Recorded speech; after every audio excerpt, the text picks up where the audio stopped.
Hola, buenas noches. Hoy vamos a responder a la pregunta de cómo graficar una recta con ecuación polinómica o segmentaria. Bueno, recordemos que son los dos formatos de ecuación. Estos dos son los ejercicios y que vamos a graficar. Bien, la ecuación, la que está escrita en polinómica es la primera, A. ¿Por qué? Porque fíjate que tenés y igual a lo siguiente. Vos tenés una pendiente con el x, ax más b. Y ese b es la ordenada de origen, que acá es un valor constante, que puede ser 4, 0, menos 8, lo que sea. Y acá está la segmentaria. Fíjate que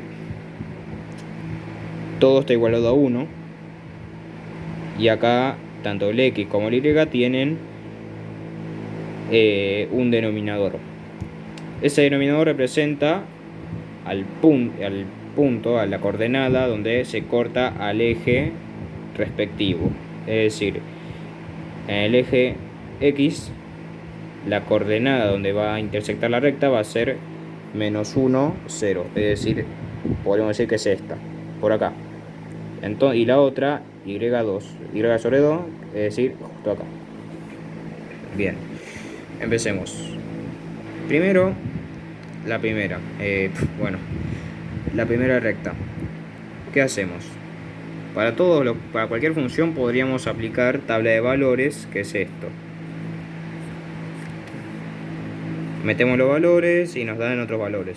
Es buenísimo, sí, pero el tema es que no siempre es eficiente para graficar. Necesitas una calculadora, necesitas tal vez una hoja o memoria y tal vez no es tan eficiente como lo que vamos a ver ahora. Bien. ¿Cómo se grafica cuando la ecuación está en formato polinómico? Bien. Primero, la ordenada de origen nos indica que es 4. Obviamente, antes que nada, hay que definir una escala. Podremos definir que es 2 o podremos definir que un cuadrado equivale a una unidad o que un cuadrado equivale a 2 unidades o al revés. Podremos definir así. En este caso, yo elijo, que es mucho más fácil, definir que cada cuadrado equivale a una unidad, tanto en el eje X como en el eje Y. Pueden ser distintos, eso es a tu elección. Es mucho más fácil manejarse con 1, 2, 3, menos 1, 2, todos los valores del mundo. Bien. Primero que hacemos, vamos a agarrar el 4 y vamos a buscar el punto. ¿Dónde está? 1, 2, 3, 4. Justo acá. Marcamos un punto. Después nos dice menos 2x. Eso ahí es donde va a involucrarse la pendiente. Cuanto más grande es este valor, tanto positivo como negativo, en valor absoluto me refiero, la recta tiende a ser más derecha. Y ahí decimos por qué una pendiente no puede ser infinita, porque va a ser vertical y no sería función. En cambio, si fuera más chica, la pendiente va a tender a tener como menos inclinación, va a ser poco inclinada y va a estar más para abajo. No importa. Acá en este caso tenemos pendiente menos 2, es decir que la recta va a pasar de esta forma. También hay que tener en cuenta el signo, en lugar de pasar de esta forma. Tipo, esto positivo y esto es negativo. Bien. 2x. Primero que nada, hay que saber cuál es el denominador. El denominador de esta pendiente es 1. ¿Por qué? Porque menos 2 equivale a menos 2 sobre 1. Bien. ¿Qué hacemos con eso? ¿Qué tiene que ver? Tiene que ver, mirá. Este 1, que es el denominador, que en caso de que sea fraccionario la pendiente, vas a usar ese valor, pero en este caso, como no tiene, se usa 1.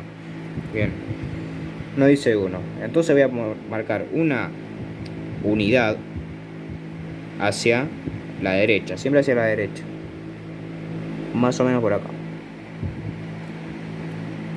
Y ahora nos dice menos 2. Menos 2 significa la cantidad de veces que voy a subir o bajar. En este caso, al ser negativo, voy a tener que bajar, pero con respecto al eje Y siempre, manteniéndose en el eje X. Entonces, si esto es 4, entonces tendría que estar en 2. Mira, 2, ahí.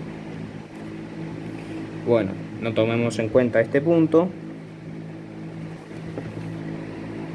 Y ahora veamos cómo queda al unirlo. Bien, nos queda de esta forma. Fíjense que la ordenada de origen es 4, va a estar justo acá. Y el punto donde se corta la raíz, o sea, el punto donde x vale 0, es cuando la coordenada x es 2, equivale a 2.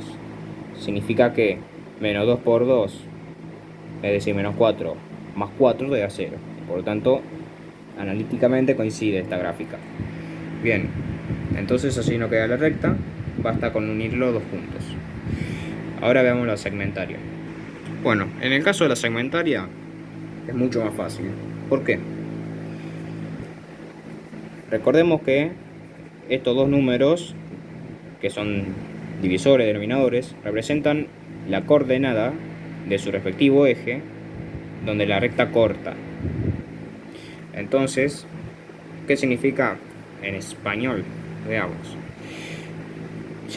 Obviamente, siempre el mismo formato. Bueno, con el 1 y el más.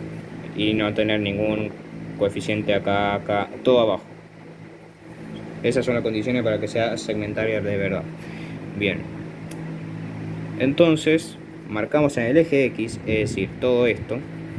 Tendría que marcarlo, pero no importa, ya fue, ya sabemos. Bueno, marcamos en el eje X el punto menos 1, que lo voy a definir como este. Entonces voy a definir la escala como menos 1, 1, 2, escala 1, una unidad, un cuadrado. Y acá también, ya que es más fácil. Bien, entonces acá tengo un punto. Y ahora Y2, es decir que el otro punto está acá. Fíjense que respeta exactamente como está. Menos 1 va con menos 1 de X y 2 con 2 pero de Y. Bien, ahora veamos cómo queda la recta al trazarla o unirla totalmente. Bueno, al unir los dos puntos, que son los que pide este tipo de ecuación segmentaria, obtenemos esta gráfica, esta recta. Fíjense que fue mucho más fácil que el otro ejemplo, porque ese formato te permite dar los datos ya directamente. Simplemente marcar los puntos y los unís. Bueno, si algún dato curioso, podríamos decir de que si este X fuera 2 o no sé, o 3, ¿qué pasaría? La recta sería negativa, es decir, tendría coeficiente principal o pendiente negativa. ¿A qué nos referimos? Que si está en el 3, acá la recta va a tender a inclinarse para el otro lado, no para el lado de allá positivo. En ese caso la recta sería negativa, pero en este caso no lo es positiva. ¿Por qué? Porque bueno, el ángulo que se forma acá con es siempre creciente, no decreciente como en el caso de los negativos. Creciente es cuando el valor de X lo incrementas y el Y se incrementa también. En el negativo pasa lo mismo. Cuanto más incrementes el valor de X que le asignás, los valores Y tienden a reducirse. Eso también, bueno, se lo conoce como tasa de crecimiento, tasa de decrecimiento, incremento. Bueno, es otro tema que mucho más adelante se ve. Pero bueno, esto es lo suficiente para saber graficar una recta, sea cual sea los dos formatos. Recuerden buscar la escala correcta, la escala más conveniente, mejor dicho. No siempre hay una sola que es correcta. Y bueno, está buenísimo graficar funciones sin necesidad de utilizar una tabla de valores. en las parábolas no se usa. Bueno, hasta luego.